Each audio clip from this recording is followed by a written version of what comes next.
Ja, wir nehmen diesen Worten die Herausforderungen, sie werden nicht kleiner, auch für Sie als Unternehmerinnen und Unternehmer. Das haben wir auch bereits von Jens Breu gehört heute Morgen.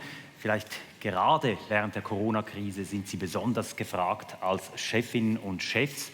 Also lassen Sie uns ein bisschen über Leadership sprechen. Wie kann man sein Team motivieren? Wie kann man sein Team auch durch schwierige Zeiten bringen? Wie kann man sein Team mitnehmen? Das ist eine Frage, die ganz viele von Ihnen sich wahrscheinlich täglich stellen. Das ist eine Frage, die auch Sportler immer wieder zu bewältigen haben. Wir haben wunderbare Beispiele von Coachings gesehen an den Olympischen Spielen, die dieses Jahr stattgefunden haben. Können wir vielleicht ganz kurz mal reinschauen. Da gibt es den Typ Coach, der sein Team anfeuert, der seine Athletin anfeuert, wie dieser australische Schwimmtrainer. Würde man sich nicht einen Chef wie ihn wünschen, der bei jeder Transaktion, bei jedem Geschäft, das gut gegangen ist, so reagiert. Dann gibt es aber auch den anderen Chef,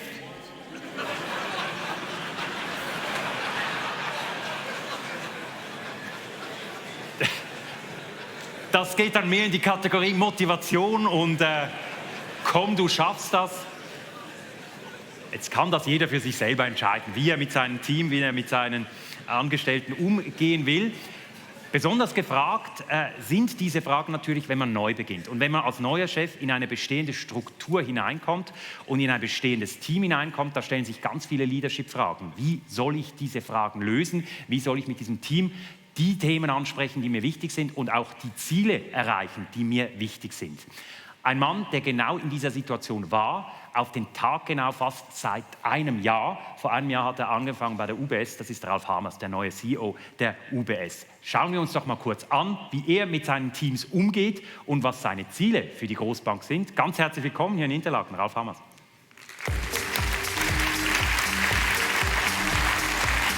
Good morning. Guten Morgen, Herr Hamers. Ihr Deutsch ist exzellent. Wir werden dieses Gespräch aber trotzdem auf Englisch führen. Die Sprache des Banking und der Finanzindustrie, die Sie auch bestens kennen. Ganz kurz, was für ein Chef sind Sie? Der australische Schwimmcoach oder der deutsche Judo-Trainer? Das wäre mehr der australische Schwimmcoach sein, aber ich bin keiner von die zwei. Okay. So ich bin mehr, I'm more an inclusive leader. So I would kind of have him participate in how to go about things. We will talk about your leadership style and maybe the goals and the values you want to bring into UBS. When you were appointed, we heard a lot about, that's going to be it's going to be a new Dutch style at UBS. You are from the Netherlands. We know the Dutch as laid back, very hands-on, very approachable. You have been hailed as the guy with no tie and the sneakers guy. Now you've got questions on. Yeah. But you have to adapt a little bit. Exactly. So that would have been my question. How much of a culture shock was it to come to Switzerland, which is, let's be honest, maybe a little bit more reserved than your home country? Yeah, I'm not sure it was such a big culture shock, honestly. Clearly, if you grow up in Europe, and as we all do, we do know different cultures already, right? And if I've run a very large bank before, ING, and which is also large in countries like Germany, where there's certainly a different culture from the Dutch culture, for example, or the US or Australia, for that matter.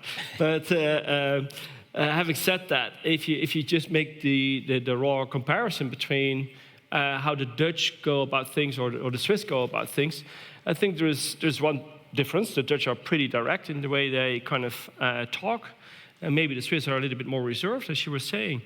Having said that, I think there's many more commonalities between the Swiss and the Dutch, and that the origin of that is actually in the fact that we're both relatively small countries and that we always have to do something special, something extra. We all have to go the extra mile. That's why entrepreneurship in Switzerland is so strong. We have to go the extra mile. We have to do better than the ones from the big countries who have a lot of tailwind already. Mm-hmm. And that's one thing. The other thing is what I found, which I didn't know, is that the Dutch are known for what they call their polar model, which is kind of a very long, consensus-seeking way of decision-making. You're speaking about Swiss politics. I was going to say, so to my surprise, you have a very nice mix, and honestly, I really appreciate that. And it took me a while to understand how it works, the direct democracy on one side, where people can come out and say, you know, I don't like that, I like that better, which is pretty direct. But in the end, if you see how that then accumulates to a decision or policy, generally there's a lot of consensus seeking as well. And so there is, from that perspective, there's also not a big difference. But of course, you know, you have to adapt and you have to see what works and what doesn't work. You have to adapt. I mean, that's the main strategy at the moment as well during the crisis. And you were talking about the extra mile that we have to go. I think some of us have to go extra miles in this pandemic. How did you face that challenge? Not only kind of, you know, for the business, but also for your staff, for the people who are mainly at home for a lot of time. You haven't been able to get a feeling of the employees as well. How did you tackle that? Yeah, it's actually a very good question, and I think a lot of people here in the room will relate to this as well. I think the pandemic has brought out a value in all of us that we all share, but was maybe not as prominent anymore just before the pandemic, which is the personal connection, right? And we've been confronted with the fact that the personal connection on one side has to be stronger because we truly care about each other. We don't want to be sick. So the first question was always, how are you doing? Rather than how is your business doing, right? And that changed in the pandemic. So it was all about how are you doing, how is your family doing, and then maybe thereafter, how is your business doing? And that's not a new value, but I think we all kind of came to realize that that is the core value that we all share. And then the frustration came in because where you feel that you have to care for each other, you couldn't physically demonstrate that one way or the other because we were all sitting behind the screen. So having to work from home, also for me to kind of do my offboarding on one side and do my onboarding here completely behind the screen. And being the new CEO. Being the new CEO. And so I've traveled all regions in one day, but from your desk. Exactly. So you get a good sense for the content of what's going on. But very honestly, it's very difficult to get a real feel for how people really work and what makes them tick. And I'm very hopeful now that now we can start traveling again. I can visit regions here in Switzerland again. However, you know, I did make that extra effort in that first year to see many clients, whether online or not, just to get also the client feedback as to what they expect from UBS going forward. So a lot of adaptation on one side, but on the other side, a lot of efficiency that came back from it as well. I'd like to speak about that efficiency because that's one of your core messages as well, going ahead and going forward with UBS. When we talk, just one more question about the pandemic. The CEOs of today are faced with questions they wouldn't have thought possible some years ago. For example, the question, are my people vaccinated, for example? We asked the public here how they deal with that question. Am I going to get vaccinated or not? Are they vaccinated or not? And I think we have a result for the poll we did this morning. We asked them specifically, are you vaccinated? Are you not? And we gave them, of course, a chance to say, that's none of your business. Okay. There you go, 89% vaccinated. I don't know whether we should take that as a representative result from the Swiss economy, but that's a question, of course, you have to face as well. We know that Swiss, for example, made it mandatory for the staff to get vaccinated. That's a different industry. We're well aware of that. That's something you can't do, for example. But how do you deal with that question? Yeah, well, for us, it's a bit different. First, we run an international business, right? So we have 25,000 people working in the US alone, and thousands of them in Singapore and Hong Kong. And every country has different legal frameworks around what you can and can't make mandatory, for example. That's one. Secondly, I do think that the same pandemic has shown us that there are solutions to manage the risk of of carrying the virus over to your colleagues, which is basically work from home, right? So which you did very early on. Exactly. So we all did that very early on. UBS had very quickly more than 90% of their people working from home when it was necessary. We have identified 2/3 of our jobs that can actually continue to work from home, and therefore we are basically developing a model of hybrid working, which basically means that you can work from home, but there will be days that we want you to work in your teams, physically together as well.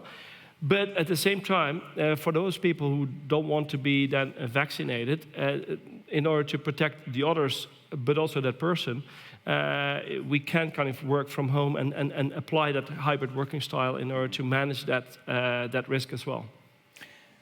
As the CEO of the biggest Swiss bank, where are we at the moment regarding Corona, regarding the economy? How confident are you? Pretty confident, actually. Pretty confident from the perspective that on one side, the economy is really booming. I think you all see that. There is more demand than supply can actually cover in some areas, and that's why you see price inflation coming up or complete non-delivery. The commodity prices have gone up very quickly. The chips in the automotive industry are not sufficient there. So you see tension in the supply chain. You see inflation coming up. We actually feel that inflation largely will be transitory, so therefore will go down. Part of that may continue, which is not necessarily a bad thing, because then central bankers could start tapering. Having said that, we don't see them taper yet. We don't even see them talking about taper yet. So therefore, I think that the stimulus, the massive global stimulus, that also here in Switzerland has taken place, but also in the US, that will support the economic development for a while. What are the dangers here? First is massive inflation, and then they should be able to taper. And the other danger is, will there be a new variant of the virus that makes us having to go for another round of vaccinations, and how deadly is that? And therefore, do we have to go back into lockdowns? What about the ghost of recession? Do you see that? No, not so quickly, actually. No, not at all. What I do think, though, is that where you see, for example, in the US, where the recession was really deep, you see that the economy is growing very fast now, 17%, right, GDP growth. In Switzerland, we expect for the next 6 months an annualized growth of 5.5%, which is not the 17%. But we didn't go as deep either, because our government has really supported us in terms of guarantees on loans, and the banks have been there to support the companies to get through all of this. But we still have to get through this, right? So demand has to come back fully. Some industries have to adapt their business model, because digitization has taken over in many of the business models, and some of the debt will need to be repaid. So I mean, there's still some question marks out there that we support our clients in addressing changing business models, how to repay your debt, and how to build for the future. When we talk about changing business models and to adapt, that's something that's so closely linked to you. From the moment we heard the name Ralph Hamers for the first time, the second sentence was always, he's very well known for digitization, for changing the business model at ING. That's probably what he's going to do at UBS as well. So Ralph Hamers equals digitization. What does it mean specifically for your new bank, for UBS? Yeah, well, so it's true, right? So at ING, the opportunity that we saw was to really almost completely digitalize our banks. But those were consumer banks, SME banks, with a basic service offering that clients really appreciated to be much more digital than physical, and processes that just didn't deliver on their promises. I met many clients here, and also because of the pandemic, I think the acceptance of digitization has accelerated. And if you literally ask the clients, whether these are companies or individuals, what is it that you expect from us as a bank? The answer is not different from what they expect from many other service providers, which is, I want to have a personalized service, I want to have a relevant service, I want to have a service that is on time. When I decide to do something, I want seamless execution. And honestly, the answer to these 4 elements in the customer expectations is, to a large extent, artificial intelligence, data management, and the digitalization of your processes. Now, clearly, we are in a business where the advisor plays a very important role. The wealth advisor, the company advisor, and for those services, exactly, and for those services for which you really need the personal contact and the advice, that will not change. But the role of the advisors that now are halfway in advising, but also solving a lot of issues that in the processes are not taken well care of, I think we can actually support those advisors to spend much more quality time with our clients. And that's the essence of what we're doing at UBS. Meaning also, of course, on the other hand, that there will be staff which will be redundant. And of course, you have to cut costs. That's one of your main goals, 1 billion. There have been talks about cutting jobs. We hear, and those are speculations, and I'm very glad to ask you about those numbers, 700 in Switzerland, 3,000 worldwide. Is that a number we can agree on? I honestly, I don't know where this comes from. But is it in that ballpark? I mean, it's clear what you just said. Digitization also means cutting costs and cutting jobs. Right? Yeah, but if you you really have to understand what we're trying to do. We're growing fast. UBS is growing fast. Everywhere we're growing fast. In Switzerland, we're growing as well, which means that on one side you have jobs with profiles and people with competences that may not be sustainable going forward, right? So if you have an administrative job, et cetera, we'll have to kind of retrain you into something else. That's what you need to do. So on one side, you see that in some areas, you don't need the jobs anymore. If you digitalize processes, you don't need administrative people. But to digitalize processes, you need different people. So it's not like overall we are decreasing the number of jobs. But the profile of the jobs is truly changing quickly. And honestly, that's not a banking industry, that's everywhere. Mm-hmm. But clearly in the banking industry, given the fact that we manage a service that is intangible, money is intangible, I mean, there is no physical good there, it is certainly one in which they change to digitalization, and therefore also the acceleration of job changes is higher than in some other industries, absolutely. Which is a key word, continuous learning. And if you have to train people and that they adapt and that they can get, all these ideas on board. And that's been a question from someone in the audience. How do you do that? How do you make sure that this is also offered to the people who want it? Well, that is almost on an individual basis, right? Clearly, we have programs for that, and from my previous experience, you roll out those programs where people have to think about how do I go in those jobs that may be redundant in the future, right? So of those activities, you basically offer them a program as to think about how they want to develop their own competencies, and have that discussion as to whether that is achievable or not in terms of where we want it to be. Sometimes you come to the conclusion that it's better to part ways. It's just what it is. But often you can also come to the conclusion that people find it very rejuvenating to redevelop and invest in continuous learning. So, and honestly, and yet that's what you want, because with every person that leaves, you lose a lot of history, a lot of knowledge, a lot of client interaction as well. So it's not the first option for us at all. Being a new boss, coming to a company comes with a lot of perks, probably a lot of surprises, and also a lot of bad surprises sometimes. You've had one. You've had one bad apple in the basket when you arrived, Archegos. UBS lost 850 million with the US hedge fund. Others lost more, has to be said, but that couldn't have been a good surprise. It's not a competition, actually, on this one. We won't name any names, but specifically for UBS, how big of a shock was it, and how angry were you when you heard about it? It's a big shock.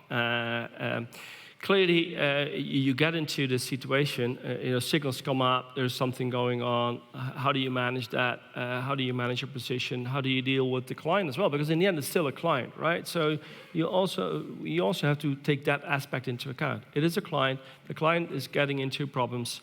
And how do you, on one side, protect your own interests, but also still try to see whether there's a way out? So it's a period in which you really kind of work together intensively in order to solve that situation. Now, regretfully, and as you said, quite a big loss came out of that. And yeah, you can get angry about it, but it is not very productive. But we're certainly not happy about it. It is all about then, okay, so how did we get there? What went wrong? So you have to review what went wrong, the events. From that, you have to learn. That's exactly what we're doing, and implement the changes in order to ensure, to the best of your ability, that this is not going to happen again. So change your processes, change your policies, change some of your appetite as well in terms of risk. And make sure that you don't do this, that you don't run into this issue. I mean, that's an interesting point and an important point that for Swiss banks specifically, credibility, trust. You are being watched very critically by the Swiss, of course, being as big as you are. Absolutely. Where do you think you are in that regard? Do you think there can be more to be done? There always can be more to be done, but let's also make one thing clear, and that goes for all Swiss banks. We do have a very good and solid reputation, not only here, but also internationally.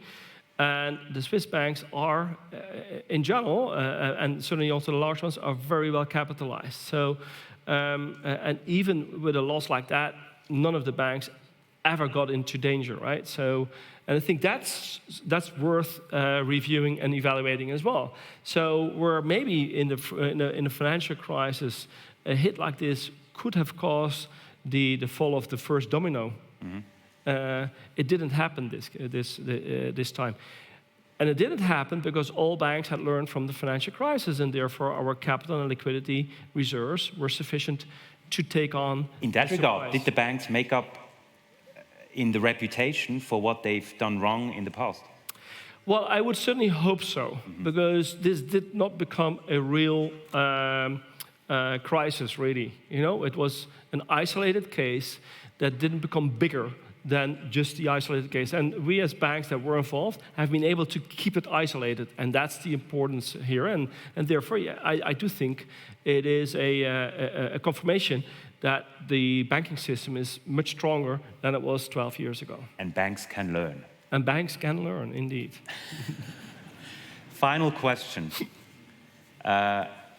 You were not expecting that, but I have to ask you anyway. There's always rumors about a merger between UBS and Credit Suisse. You're 55 now. By the time you're 60, will you be CEO of a UBS Credit Suisse bank? Ask me in 5 years. We'll take you up on that, and we'll welcome you back in 5 years. And before that, hopefully. Thank you very much, Ralph Haber. Thank you. Thank you. It was great to be here. Thank you. Thank you so much. Pleasure. Thank you. Well done.